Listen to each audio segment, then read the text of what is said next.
Hi friends, it's Teacher Michele. Remember I read you the story, Pete the Cat and his Four Groovy Buttons.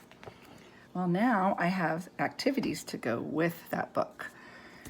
The first one I have is fun to play a Pete the Cat game. This is construction paper and you can do different colors. We've used felt before, you can cut felt. You probably could do fabric. We don't encourage dittos at our center, but there is this one that I got the pattern from and the idea. It's by buggyandbuddy.com.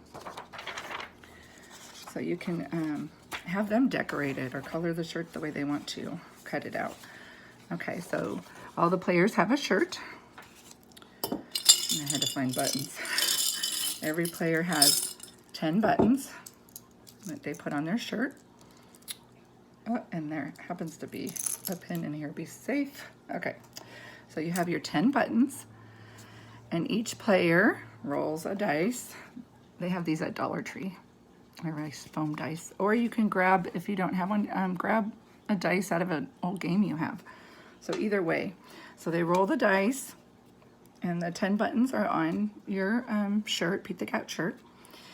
So you roll, and say you got a 5, you take 5 buttons. Your child counts and takes 5 buttons off the shirt. And you keep going until someone gets all the buttons off the shirt. And they might, have them roll the exact when they get to the end, the exact number. You also can do it as adding, have no buttons on the shirt, and then add buttons to his shirt. So that is a fun game. And so they're learning to count and quantify their buttons. If you can find different size buttons, I do have a few different sizes. They can compare and measure these. Actually, if you have a tape measure, they can measure their buttons. We had this in our class. Kids had too much fun with it. You can see the spinner is broke. It was only $2.49 at Ross, so it was a good deal, but the kids loved,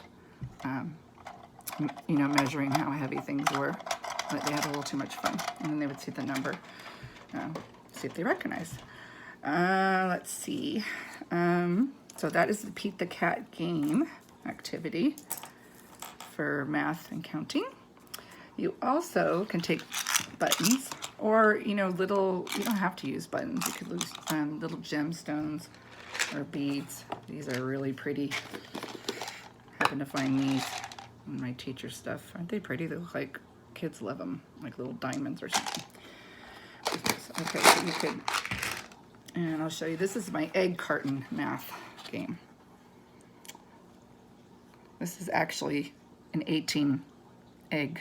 We're eating more eggs while we're in the house all the time lately, but you can just use the dozen if you want, or if you want them to count up to 18, that's fine too. As you can see, I put little dots underneath the number so they can count the dots to see how many. And some children are starting to recognize the numbers. Or they can count, and they can put small little objects in there. It could be creative. I mean, even pennies. Just wash them first because pennies have a lot of germs right now. But any little objects, okay? You can do that. There's also another thing you can do that's a lot of fun. Mancala. My Mancala board is in my classroom. So I'm sorry I don't have to show you, but I did print in case you haven't seen Mancala, the game. It's just a wood, it's made out of wood. This one's not in color, sorry, but it's a wood game that folds in half. And usually older children play this, but you can play with younger children, just the little pretty gemstones. You can get like a whole bag at Dollar Tree. They're translucent, sometimes little colors. They're very pretty. And the kids love, you can just have them sort, you could sort different objects. You could have them counting. This can be used for a lot of patterns. So that is a fun thing to do. So we compare the buttons, measure them, and and the egg carton math, and this fun Pete the Cat game, which the kids just love. This is really easy, really fun. They will be learning not only measuring and counting. If in our class they learned a lot of social, emotional skills, like how to wait your turn. You know, that's hard for kids, you know, sharing and taking turns playing games. So you do this as a family. So I hope you enjoyed this. I do have, okay, I'm going to show you just in case you want to pause it and look. This has the goals and the ideas. And then on this side, where I got from the website, I don't know if you're even seeing this right. That's about the game. And I also have it in Spanish.